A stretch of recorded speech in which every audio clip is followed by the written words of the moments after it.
네, 박근혜 대통령 탄핵 심판에 막이 올랐지만 초반부터 난감한 상황이 벌어졌습니다. 2차 변론 증인으로 채택된 안봉근 이재만 전 청와대 비서관이 자취를 감춰버린 건데요. 한편 오후에는 국정농단의 핵심인 최순실 씨의 첫 재판이 예정돼 있습니다. 자, 백성문 변호사 그리고 최영일 시사평론가와 함께 자세한 얘기 나눠보겠습니다. 두 분 어서 오십시오. 안녕하세요. 안녕하세요. 자, 딸 정유라 씨 체포 소식을 들어서 그런가요? 어제 정신적 충격을 받았다 이런 이유로 특검 소환에 어제 불응하지 않았습니까? 오후에 오늘 사실상 어떻게 보면 첫 정식 재판인데 여기엔 나올까요? 여긴 당연히 나오겠죠. 예. 그러니까 이 안 나오면 공판에 불리한 들어오면 거죠? 당연하죠. 예. 이거는 뭐 최순실 씨는 전형적으로 유리하고 불리한 걸 따져가면서 움직이기 때문에 기억할지 모르겠지만 공판 준비기일에 최순실 씨 당연히 안 나올 줄 알았는데 나왔죠. 그러니까 그렇죠. 옆에 변호사가 본인을 보호해 줄 수 있다고 판단하는 곳에는 나가는 것 같고요. 사실 검찰에서 조사를 받거나 특검에서 조사를 받을 땐 변호사가 있다 하더라도 변호사는 사실 장식품입니다. 예. 뭐 개인적으로 진술을 계속 이 사람한테만 얘기하는 거지 변호사가 중간에 개입하기도 좀 힘들거든요. 예. 그러니까 지금 또 이해가 잘 안 되지만 뭐 정신적 충격, 공황장애, 몸이 안 좋다 심신이 그러면서 회피하고, 예. 특검 수사에는 또 계속 불응하고 그런 전략인 것 같습니다. 사실 저는 이렇게 형사 재판이나 수사를 받는 사람이 나가고 싶을 때 나가고 안 나가고 싶을 때 안 나가고 이런 건 저도 처음 봐서 예. 저도 사실 좀 굉장히 당황스러운 이게 그런 좀 상황입니다. 이례적인 일이라는 거죠. 굉장히 이례적이죠. 예. 그런데요. 하도 안 나오니까 특검이 뇌물죄로 다시 한번 구속할 수 있다 이렇게 밝혔거든요. 근데 이미 구속이 돼 있잖아요. 이 가능한 겁니까? 그러니까 구속이 돼 있는데 지금 나오지 않으면 예. 사람들은 그럼 가서 끌고 나오면 되지 강제로 구인하면 되지라고 생각하는데 그게 안 됩니다. 아. 그러니까 지금 이렇게 계속 불출석 사유서 예. 내고 안 나오는 건데 그러니까 특검에서 자꾸 이러면 체포영장 통해서 다시 구속영장 한번 더 청구하겠다. 당신 아직 뇌물죄로는 네. 지금 구속영장이 발부된 게 아니잖아. 그래서 뇌물죄에 입각해서 다시 체포영장을 청구하고 구속영장을 청구하는 방안으로 한번 밟아가겠다는 건데요. 그러니까 최순실 씨는 어떻게든 나는 시간을 끌어보겠다라는 입장에서 변함이 없는 것 같아요. 사실 이렇게 수사에 불응하게 되면 이거는 검찰에서 구형하는 데 굉장히 큰 영향을 미칩니다. 예. 괘씸죄가 분명히 이제 이 안에 포함이 될 텐데도 그럼에도 이렇게 버티고 있는 건 시간을 끌면 끌수록 본인한테 유리하다라고 스스로 판단하고 있는 것 같습니다. 시간을 끌면 유리하다 이렇게 판단한다는 거고요. 뭐 안종범, 정호성 씨도 오늘 재판에는 네, 나올 걸로 그렇습니다. 그렇게 예상이 되고요. 오늘 대통령 탄핵 심판 2차 네. 공개 변론이 한창 진행 중인데요. 지금 잠깐 휴정이 된 상태고요. 자, 대통령은 출석하진 않았지만 변호인단이 전한 내용을 보면은 대부분 부인입니다. 보면 최순실 의견은 아주 조금만 참고했다. 세월호 당일 필요 조치 다 했다. 나머지는 다 뭐 부인하는 그런 얘기들이 나왔습니다. 이 변호인, 그러니까 예. 이제 헌재에서는 이제 정식으로는 대리인이라고 부르는데요. 대통령 측 대리인, 예. 이 이야기는 이미 예견됐던 거예요. 이미 예견된 왜냐하면 1월 거죠. 1일 날 예. 대통령은 결국은 특검 이 조사에도 응하지 않았고 예. 이전에 검찰 조사에도 응하지 않았고요. 헌재에 이제 나오지 않았습니다. 나오지 않을 것으로 예상을 했었죠. 네. 그런데 대신에 장외에서 기자 간담회 형식으로 이게 직무정지된 대통령이 기자회견을 하는 것이 옳은가 아닌가. 그리고 이 상춘재라고 하는 외빈 접견 공간을 쓴 것이 뭐 바람직했느냐 아니냐 여러 가지 논란이 있음에도 불구하고 예. 본인의 입장을 다 이야기를 했습니다. 근데 오늘 대리인을 통해서 똑같은 이야기가 헌재 법정에서 이야기되고 있을 뿐이고요. 결국은 모두 부인인데 예. 자, 박근혜 대통령도 부인, 헌재에서. 그리고 지금 최순실 씨도 특검에서 전면 부인. 그리고 나머지들도 정호성 전 비서관 정도가 이 공무상 비밀 누설을 인정하고 있다가 어느 시점부터 이제 부인으로 돌아섰고요. 예. 지금 정유라 씨도 거짓말이 속속 드러나고 있습니다만 덴마크에서 우리 기자들의 취재에 다 부인. 이런 상황이어서 일맥상통한 흐름으로 가는데 좀 이 국민들 보기 안타까운 게 아까 예. 재판부의 괘씸죄도 괘씸죄지만 그렇게 모든 게 부인이라고 하면 한마디로 하면 당당한 거잖아요. 떳떳한 거고 죄가 없다라는 입장인데 그러면 나가야 할 곳에 나가서 그것을 진술하는 것이 옳지 않겠느냐. 대통령은 장외에서 기자들에게 이야기를 하고 또 사실은 국민은 역풍을 불러온 상황인데 추가로 더 하겠다. 이런 입장까지 밝히고 왜 계셔야 할 곳에서 진술하지 않고 자꾸 다른 곳에서 이야기를 흐리는 것인지 이 국민들은 많이 답답합니다. 이 기자간담회 같은 경우는 뭐 얘기를 해서 혹시나 잘못 얘기해도 그러니까 위증이 되지 않는 되지 거죠. 않기 때문에 청문회 같은 그래서 것은 자꾸 이런 위증이 형식을 되지만 취하는 겁니다. 그럴 가능성이 높고요. 그리고 또 한 가지는 네. 지금 여러 관련 연루자들이 특검 조사 받고 있죠. 본인들 재판, 이건 검찰이 기소한 겁니다. 법정에 나가고 있죠. 예. 헌재 증인으로 또 나가야죠. 국정조사 아직 안 끝났습니다. 네. 청문회는 구치소까지 찾아가서 하고 있죠.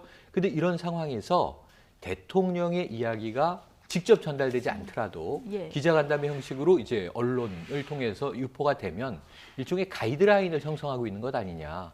그래서 오죽하면 특검이 말맞추기 정황이 있다라고 감옥을 구치소에 있는 이 방들을 전격 압수수색했어요. 그러니까 아까 구치소에 갇혀 있는데 왜 안 나오는지도 궁금한데 구치소에 갇혀 있다면 여기는 자기 소지품을 다 영치시켜 놓고 몸만 수복을 입고 들어가 있는 곳인데 왜 압수수색을 할까? 뭔가 이상한 정황이 다 있다라고 하는 이제 느낌이 아니겠습니까? 예. 그래서 뭐 아직까지 뾰족하게 나온 건 아직 없습니다만 예. 이러한 정황들이 이 전체적인 이분들의 진술을 좀 수상쩍게 만드는 대목이 아닌가 싶습니다. 네. 근데 사실 끝까지 안 나올 수도 있는 거죠, 대통령. 네, 그렇죠. 네. 그러니까 이게 제가 하나만 말씀드리면 이번 헌재 오늘 1차 변론길 오전 거를 보면 확실히 어떻게 이 헌재 이 탄핵 심판을 진행하겠다는 게 명확합니다. 어떻게 대응을 해야 첫 되겠다. 번째 시간 끌기. 예. 뭐냐면 시간 끌기. 형사소송법 절차에 따라서 엄격한 증거주의를 채택해야 된다라는 얘기를 합니다. 네. 그 의미가 뭐냐면 뭐 전문 증거라고 하면 예를 들어서 그런 겁니다. 제가 최영일 평론가한테 들었는데 누가 뭐 이렇게 했다고 합니다라는 진술이 있을 거 아니에요. 네. 이런 경우에는 이 진술의 신빙성을 확보하기 위해서 최영일 평론가가 증인으로 나와야 돼요. 원래 아, 형사소송법에서는 예. 다 그렇게 하자는 거예요. 그래서 지금 개연성만으로는 탄핵이 안 되고 네. 증거 법칙 엄격히 네. 적용해야 된다. 그 얘기가 지금 네, 이런 지금 그렇게 이유 때문에 하면 그렇다는 거죠. 증인도 엄청나게 많이 많이 불러야 불러야 되고요. 증거 조사도 굉장히 엄격하게 해야 되는데 헌재 입장에서는 아니 탄핵 심판 고유의 절차도 있고 여기에 없는 것만 형사소송법 절차를 따라 준용하는 거니까 네. 여기에 모든 걸 그렇게 다 적용하면 안 된다라는 입장이 있기 때문에 이거는 실패로 돌아갈 가능성이 많은데 두 번째로는 정치색 기픽입니다. 정치적 이게 뭐냐면 예. 지금 촛불 민심은 국민의 뜻이 아니다. 이게 굉장히 중요한 내용이에요. 그러니까 촛불 그 집회하는 현장을 가보면 이석기를 석방하라가 뭐 플랜카드가 걸려 있고 예. 한상균을 석방하라 이런 게 걸려 있고 주최 측이 그리고 약간 진보적인 성향의 예. 그런 단체다. 그러니까 그거는 말 그대로 반대편에서 우리를 공격하는 것일 뿐이지 그건 국민의 뜻이 아니다라는 거예요. 그러니까 거기다 정치적 기픽 또 하나 특검에서 조사하고 있는 증거 자료들이 나중에 이 탄핵 심판에 활용이 돼야 되잖아요. 예. 근데 그것도 거부합니다. 그 거부한 이유는 윤석열 팀장은 노무현 대통령 때 임명된 사람이니까 그 사람이 수사하는 거 우리가 증거로 받으면 안 된다는 주장까지 하고 있어요. 그러니까 완전히 정치적으로 하나 몰고 가고 그다음에 나머지는 어떻게든 시간을 최대한 끌기. 예. 그러니까 좀 의도가 굉장히 저희들이 보기에는 좀 옳지 않다라는 생각이 좀 많이 듭니다. 지금 내용이 이 세세한 한 부분 한 부분을 정밀하게 들어가서 다투는 게 아니라 이렇게 무언가 여론을 호도하고 그리고 예. 시간을 자꾸 끌려는 의도만 보이기 때문에 사실 이 변호사 입장에서 보면 의도가 많이 보이니까 사실 더 안타깝죠. 의도가 보이니까 더 안타까운 변론이었다 이렇게 얘기해 주셨는데요. 그 세월호 당일에 네. 책임을 다했다 이런 얘기를 했거든요. 맞습니다. 필요한 그런- 조치를 다 했다. 다 했다.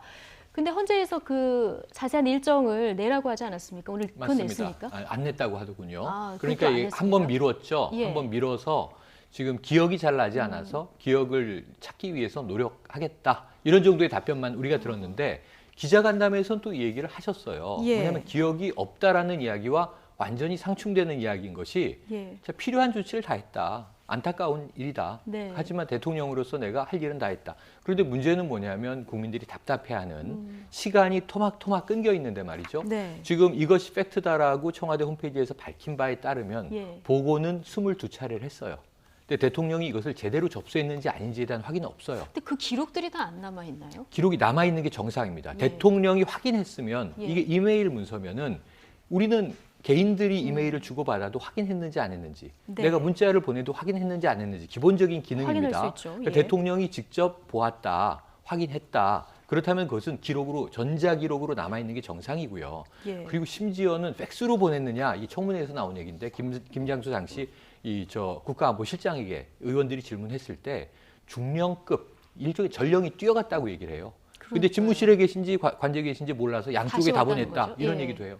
그럼 그 사람이 나와서 대통령을 당일날 몇 시 몇 분에 만나서 뭐라고 내가 직접 육성으로 전했고 대통령은 알았다라고 답변을 했다. 이런 게 나와야 되는 거예요. 네. 인편이든 그게 팩스든 뭐 이메일이든 문자든 대통령이 수신한 확인은 아직은 나온 게 없습니다. 보고했다는 내용은 나오고 네. 심지어 김장수 국방부실장은 대통령께서 해경 특공대를 투입하라고 이야기한 지시가 있었다고 했는데 그것도 기억나지 않는다고 했어요. 그러니까 진술을 번복한 거예요. 청문회장에서. 이런 것들이 지금 여러 가지 좀 미심쩍은 정황이 있는데 한 가지 결정적인 건 뭐냐면 예. 대통령이 3시 전에 자 그럼 중대본에 내가 나가야겠다라고 하고 중대본에 5시가 넘어서 등장을 하십니다. 그럼 경호상의 이유라 경호상의 그런 유라고 일이었습니다. 이야기를 했는데 예. 자 5분 거리입니다. 청와대에서 이 정부 종합청사입니다. 어디 외부 다른 공간도 아닙니다. 여기서 여기를 가는데 경호상의 준비를 대통령이 내 마음대로 휙휙 할 수 있는 게 아니다 이렇게 말씀하셨어요. 네. 경호상의 중대본도 또 절차가 중대본에 사정이 필요하더라. 있었다 이런 얘기가 네. 있었죠. 그런데 이게 2시간 걸리는 일이면요. 예. 이게 굉장히 총각을 다투는 대통령의 입으로 골든타임이라는 얘기가 나온 그 상황에서 5분 거리를 이동하는데 경호상의 절차상의 이유로 2시간이 걸린다고 하면 사실 대통령은 어떤 업무도 대응을 할 수가 없다는 얘기예요. 그러니까 관저 밖으로 예. 나오는 일을 할 수 없다는 얘기예요. 그럼에도 불구하고 대통령은 우리가 알다시피 해외 순방도 다 다니셨고요. 국내 여기저기 정치 행사는 다 다니셨습니다. 예. 이 창조경제혁신센터 여는 곳마다 전국을 도셨고 시장도 갔습니다. 그럼 네. 시장 가는데 몇 시간 걸리셨을까요? 그 순방. 물론 일정은 한참 전에 계획을 했겠지만 그 방문하는데 경호상의 이제 이 기간이 그럼 뭐 몇 날 며칠 혹은 몇 달 걸렸겠습니까? 그러니까 이게 이 관저에서 정부 기관으로 이동하는데도 지근거리가 2시간이라면 경호상의 이유가 문제가 되는 거고요. 돌아가서 네. 그 2000년대 초반에 이 9.11 사태 미국에서 났을 때 부시 대통령의 7분이 문제가 됐습니다. 우린 지금 7시간 가지고 다투는데 이 2시간만 놓고 이야기를 해도 그럼 경호상의 절차가 뭔지를 좀 보고 싶어요, 제가. 그러니까요. 왜 거기서 이동하는데 2시간이 걸리는 건지, 헬기 도착을 기다리셨던 건지, 아니면 별도의 뭐 지하 비밀 터널이 있는 건지 예. 궁금하기가 그지없는데 그냥 필요한 업무를 다 했다. 절차상으로 시간이 좀 걸린 것이다. 그 사이에 머리 했다는 보도는 이미 나오지 않았습니까? 20분이냐 90분이냐의 차이는 있지만 이런 것들이 하나도 지금 의혹이 해소되지 않는 상황에서 헌재 이 오늘 네. 변론으로 돌아가면 여기서 네 번째 핵심적인 쟁점이 이제 생명권 보장의 보장이죠. 문제죠. 예. 그렇다면 이 한 사례를 놓고 우리가 다퉈봤을 때 우리 국민들의 생명권은 국가에 의해서 보장되고 있는 것이냐. 여기에 대한 퀘션 마크가 찍히나는 겁니다. 네. 그러니까 세월호 또 다른 일곱 시간 관련해서는요. 예. 아주 간단하게 그냥 관저 네. 출입 기록만 내시면 됩니다. 지금 많은 걸 원하는 게 아니에요. 지금 헌재에서도 그날 아침에 몇 시에 일어나서 몇 시에 밥을 먹고 이런 걸 다 원하는 게 아니라 관저에 누군가가 들어와서 다른 일을 했는지 그게 제일 궁금한 거 아니에요. 근데 지금 그거 말씀하셨던 내라고 거 강제로 요청할 수는 없는 거예요? 좀 얘기해도 안 내잖아요. 그리고 청와대 압수수색도 안 받잖아요. 예. 그러면서 세월호 7시간에 문제가 없다라고 하시니까 박근혜 대통령의 말 자체 신뢰감이 떨어지는 거고 정말 다른 거 다 필요 없습니다. 지금 말씀하셨던 여러 가지 의혹 네. 이런 거 해소해 주는 건 딱 하나예요. 지금 우리들은 아침에 누군가가 들어가서 뭔가 박근혜 대통령이 다른 것을 했을 것이다 라는 걸로 지금 계속 의혹이 꼬리를 물고 있는 거 아니에요. 그냥 예. 관저 출입기록만 딱 내면 되는데 그게 왜 있다고 제가 확신을 하냐면 머리에 그 올림머리 했던 시간 관련해서 바로 보도가 나니까 다음날 분단위로 바로 청와대에서 얘기가 나왔죠. 청와대 알고 있는 거예요. 가지고 있는 건데 안 내는 겁니다. 반지 안 내는 거다. 그러니까 오전에 누가 들어갔다고 모든 국민들이 생각할 수밖에 없는 거예요. 그러니까 답변서에 다른 내용 다 안 쓰셔도 되니까 관저 출입 기록만 내시면 이 모든 게 해결이 되는데 그걸 안 내는 게 너무 답답한 거죠. 관련해서는 이영선 행정관 그리고 윤 전주 행정관이 뭔가 좀 알고 있지 않을까. 근데 오늘 증인으로 출석이 예정은 돼 있습니다. 출석 요구서를 동료가 받았다고 네. 합니다. 이러면 어떻게 나올까요? 일단 뭐 불출석 사유서 같은 걸 내지 않은 걸로 봐서는 나올 네. 가능성이 높다라고 봐야 될 것 같아요. 왜냐하면 나오지 않는 것, 시간 끄는 것도 좋은데 헌재 재판관들한테 굉장히 안 좋은 인상을 심어줄 수밖에 없어요. 예. 여기 많이 숨기는구나. 네. 이제 그래서 저는 오늘은 나올 것 같은데 만약에 오늘까지 안 나온다면 박근혜 대통령 측이란 표현을 쓰겠습니다. 박근혜 대통령 측은 그냥 이 탄핵 심판 절차도 제대로 무언가 진행해보고자 하는 생각 자체가 없구나. 그렇게 받아야 될 것 같아요. 지금 뭐 아시겠지만 이재만 안봉근 두 비서관은 이 우병우 수석 그 전철을 그대로 밟고 있거든요. 이건 굉장히 사실 안 좋은 방법입니다. 이거는 법농단이에요. 지금 말 그대로 폐문부재라고 해서 집에 사라진 겁니다. 그러니까 이게 출석 요구서가 전달이 돼야 그 다음에 출석 요구서를 받고 안 나오면 뭐 처벌을 하든 말든 할 텐데 핸드폰 꺼놓고 어디 있는지 모르고 그냥 사라져버린. 그러니까요. 그러니까 이것도 역시 헌법재판소를 무시하는 태도거든요. 예. 사실 이런 걸 보면 국민들의 분노가 더 커질 수밖에 없다는 그래서 생각이 듭니다. 우리는 지금 네. 예. 이재만 안봉근 이 두 사람을 잡아라. 이 현상금까지 걸리는 그런 그렇습니다. 상황인데요. 이 관련 내용을 차윤조 앵커가 좀 꼼꼼하게 정리를 하겠습니다. 보고 다시 얘기 나누겠습니다. 헌법재판소에서 박근혜 대통령 탄핵 심판 2차 공개 변론이 진행 중이죠. 지난 3일에 열린 1차 변론은 박 대통령이 출석하지 않아서 9분 만에 끝났죠. 사실상 오늘 변론부터가 탄핵 심판의 본 게임이 시작된 겁니다. 오늘 변론의 핵심 쟁점은 역시 세월호 일갑 시간입니다. 헌재는 이재만, 안봉근 전 청와대 비서관과 이영선, 윤전추 청와대 행정관을 증인으로 불러 잠시 후 오후 2시부터 각종 국정농단과 세월호 7시간 대통령의 행적에 대해서 캐물을 예정이었습니다. 하지만 오늘도 반쪽짜리 심리가 될 가능성이 커 보입니다. 일단 그동안 최순실의 수행비서 역할을 해온 것으로 드러난 윤전추, 이영선 청와대 행정관 출석할 가능성이 높습니다.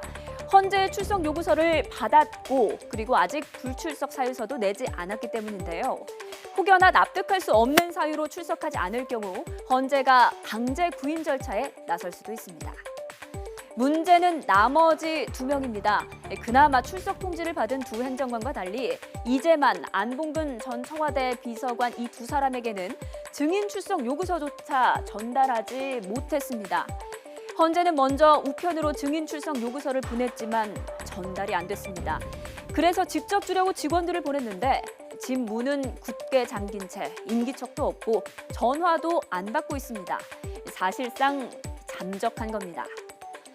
출석 요구서가 전달되지 않으면 증인으로 출석할 법적인 의무도 없고 강제 구인도 할 수 없습니다. 역시 형사처벌과 벌금 또한 모두 피해갈 수 있죠. 이 교묘한 수법을 보고 있자니 떠오르는 한 사람 있습니다. 그 부분은 제가 언론 취재 경쟁을 피해서 지금 집에 있기가 힘들어서 피했을 뿐인데 일각에서는 탄핵 심판을 지연시키려고 조직적으로 움직이려는 게 아니냐는 추측까지 나오고 있습니다. 법망을 이리저리 피해 나가는 불출석 미꾸라지 잡으러 이 두 사람에게도 또 한 번 국민 현상금이 걸릴지도 모르겠습니다.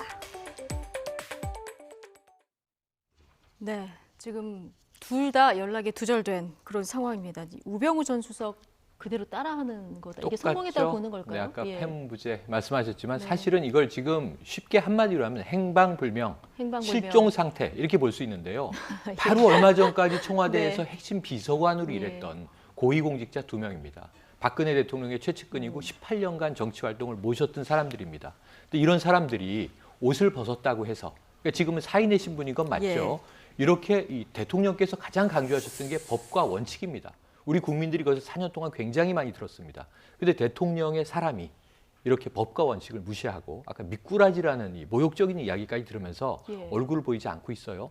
그런데 우병우 수석의 전례를 그대로 따를 것으로 보여지는데 결국 국민 현상금이 2,400만 원 이상 걸리자 부담을 느낀 우병우 수석 청문회에 나왔죠. 네. 거의 뭐 이제 조 대위 간호장교와 함께 혼자 우병우 청문회를 받았는데 하루 온종일 그때 국민들이 가장 놀란 건 이 얘기예요. 도피한 적 없다. 네, 네. 취재 기자들에게 귀찮아서 시달려서 언론이 귀찮아서 내가 예, 좀 피했다. 피했을 뿐 도피하지 않았다. 근데 국민들이 보기엔 지금 이게 도피가 아니면 무엇이 도피냐? 사전에서 도피라는 말을 이제 없애야 하는 거 아니냐? 이런 얘기를 하거든요. 그럼 지금 오늘 이 이재만, 안봉근 두 비서관 여러 가지 혐의가 있는데 소환 조사는 검찰에서 받았어요. 한 번씩. 하지만 이제 구속되진 않았습니다. 그러면은 이제 여러 가지 증거인멸, 도주 우려. 지금 도주 우려가 현실이 되고 있는 겁니다. 도주 상태 아닙니까? 그러니까 그러다 나타나지 않으면 이것은 구속하는 게 마땅하죠. 네. 조사를 하기 위해선. 그러다 본인 스스로 이게 좀 방송에 적절한 말은 아니지만 매를 벌고 있다. 이렇게 보여지는데 국민들이 또 현상금 네. 걸어야 하나요? 대통령 임기 말까지 도피를 한들 예. 판결은 어쨌든 내려질 것이고 예. 그 이후에 대한민국에서 살지 않겠습니까? 지금 좀 제대로 상식적인 국민에 부응하는 결정을 개인적으로라도 내려주시기를 혹시 이 방송을 보고 있다면 당부를 드리고 싶습니다. 왜 예. 도망다니지 아세요? 피의자가 아니어서 그래요. 피의자가 아니어서. 참고인이잖아요. 참고인이니까 구속도 못해요. 지금 잡을 특검이 수도 약간 없어요. 피의자로 입건할 수 있는 어떤 지금 걸 현재까지는 찾아낸다면 아직까지는 없는데요. 앞으로 있으면 찾아낸다면, 말 그대로 예. 지금 소환에 불응하면 체포영장 청구하고 예. 나중에 구속할 수 있으니까 하겠지만 지금은 피의자도 아니니 그냥 단순 증인인데 뭐 그냥 내가 사라져도 나한테 불이익이 될 게 하나도 예. 없다. 그러니까 안 나오는 거거든요. 그러니까 의도가 굉장히 불순하다고 하는 겁니다. 그러니까 예. 강일원 재판관 같은 게 이렇게 얘기하고 있어요. 증인으로 안 나오면 결국 서류 가지고 심사할 수밖에 없다. 그러니까 적극적으로 좀 나와달라고 했음에도 불구하고 모르쇠하고 사라졌다라는 게 또 한 번 현상금이 붙을 만한 그런 상황이 돼버린 것 같습니다. 그러니까요. 지금 헌재는 빨리 심리하겠다고 쟁점도 5가지로 압축했는데 증인들은 안 나오고 네. 지금 대통령 변호인단은 다 안 했다 이렇게 부인을 하고 있는 상황이라 좀 답답하긴 하고요. 지금 보면은 최순실 씨 국정농단, 네. 자 국정에 어디까지 개입했느냐 이게 정말 점입 가경입니다. 지금 연설문을 손본 수준을 넘어서 네. 직접 지시를 하고 그렇게 해서 또 반영이 되고 이런 정황들이 계속 지금 나오고 있지 않습니까? 매일매일 쏟아져 나오고 있어요. 예. 오늘 우리가 접한 소식에 또 놀랄 수밖에 없었는데 네. 이런 거죠. 2013년에 이 중국 방문을 하십니다. 음. 칭화대에서 연설을 하거든요. 네. 그래서 이제 대통령이 마지막에 중국어로 연설을 해요. 한국어로 연설 전문을 읽고 마지막 인사를 예. 마지막 인사를 중국과 한국의 젊은이들이 인문 교류를 통해서 미래를 열어갔으면 좋겠다라고 하는 예. 취지의 이야기를 중국어로 해서 그 당시에 저도 이 보도 채널에 시간에 나와서 굉장히 중국어를 유창하게 잘하신다 이런 얘기도 하고 했는데 예. 알고 보니 정호성 전 비서관과 최순실 씨의 통화 내용이 이제 공개가 됐는데 네. 그 내용에 이 최순실 씨가 정 전 비서관에게 자 중국어로 이 마지막에 한 문장을 연설문을 끝맺었으면 좋겠다. 그러니까 정 전 비서관이 좀 난감해합니다. 네. 아니 우리말로 쭉 하고 끝에 중국어로 이상하지 않느냐. 인사하는 건 좀 이상하지 않습니까? 점점점 좀 뜬금없는 상황 아닙니까?라고 예. 좀 정중하게 반론을 제기하는데 네. 결국은 이 마지막에는 중국어로 하나 해야 될 것 같다. 아. 이렇게 단정을 지어버립니다. 그리고 그대로 우리는 반영이 그 모습을 됐고요. 그대로 봤죠. 네. 참 놀라운 상황인데요. 그런데 박 대통령 1월 1일 신년 인사회에서 나는 소신과 철학을 가지고 국정을 운영한다. 이 얘기를 했습니다. 이 녹취 한번 들어보고 다시 얘기 나눠보겠습니다. 오랜 세월 아는 사람도 생길 수 있고 그런데 그렇다고 뭐 지인이 뭐 모든 거를 다 한다는 거는 있을 수 없잖아요. 그걸 어떻게 지인이라는 사람이 여기저기 막 다 하고 그러니까 뭐든지 다 엮어가지고 이렇게 된다는 거는 있을 수 없죠. 저는 제 나름대로 국정 운영에 어떤 저의 어떤 철학과 소신을 갖고 쭉 일을 했고. 네. 그런데 뭐 이 내용뿐만 아니라요. 국회 예산안 처리 문제, 청와대 대응부터 해서 뭐 해외 순방 연설문 이런 것까지 쭉 보면 최순실 씨가 계속 개입한 정황이 계속 나오고 있어서 단순히 이게 뭐 예. 개입한 게 아니라 이거는 한쪽에서 명령은 그대로 따르는 수준이잖아요. 예. 조금 전에 아까 중국어 얘기도 그렇고 시정연설문 같은 경우에도 이제 외국인 투자 촉진법에 관련된 얘기를 해야 되는데 최순실 씨가 그걸 보고 그거 그 통과되면 일자리하고 경제적 파급 효과 어느 정도 되는지 확인 좀 해봐. 네. 이런 얘기가 나옵니다. 그리고 그런데? 그걸 확인해서 박근혜 대통령이 시정연설 합니다. 그대로. 그러니까 저희가 그 시정연설을 찾아서 들어보면 정말 놀랍습니다. 그러니까 외국인 투자 촉진법이 통과되면 일자리와 경제적 이득이 얼마나 네. 되는지 뽑아보라 이렇게 네. 얘기했는데 대통령이 외국인 투자 촉진 법안이 통과되면 약 2조 3천억 원 규모의 투자와 14,000명의 일자리가 창출된다. 이 얘기를 시정연설에서 네. 하거든요. 거기다가 또 하나 좀 전에 예. 말씀하셨던 것처럼 예산안 처리 문제 관련해서 청와대 대응 방안도 예. 그 야당이 좀 국민 그 관련해서 다 무시하고 정쟁으로 몰고 가는 게 맞느냐 이런 식으로 대응해야 네. 될 것 같아라고 했는데 그렇게 대응하십니다. 그렇군요. 자, 이 얘기 잠시 뒤에 또 해보도록 하고요. 지금 뭐 특검 굉장히 바쁘게 돌아가고 있지 않습니까? 뇌물수사 지금 턱밑까지 온 상황인데요. 오늘 김진수 보건복지비서관이 오전에 소환이 됐고요. 오후에는 뭐 이대 입학처장 또 피의자 신분으로 소환되는 일정이 아주 바쁜 그런 날입니다. 특검 한번 연결해 볼까요? 이정원 기자. 네, 특검 사무실입니다. 예. 자, 김진수 비서관 오늘 오전에 출석을 했는데요. 출석하면서 무슨 얘기를 했습니까? 네, 김진수 비서관 오전 10시 25분쯤 특검 사무실에 출석했습니다. 참고인 신분인데요. 취재 기자들의 질문에 비교적 또렷하게 답변을 내놨습니다. 국민연금의 삼성물산 합병 찬성 과정과 관련해 박근혜 대통령과 안종범 전 수석의 지시를 받은 일이 없는 것은 물론 아예 관여한 사실 자체가 없다고 말했습니다. 그러나 김 비서관은 지난 2015년 7월 국민연금의 삼성물산 합병 찬성 과정에서 안종범 전 수석의 지시를 받아 이에 개입한 의혹을 받고 있습니다. 김 비서관 지난 2014년 9월부터 청와대 고용복지수석실 보건복지비서관으로 일하고 있는데요. 이미 특검팀은 구속된 문영표 당시 복지부 장관으로부터 청와대의 지시가 있었다는 구체적인 진술을 확보하고 내부 보고 자료 등 물증도 확인한 상태입니다.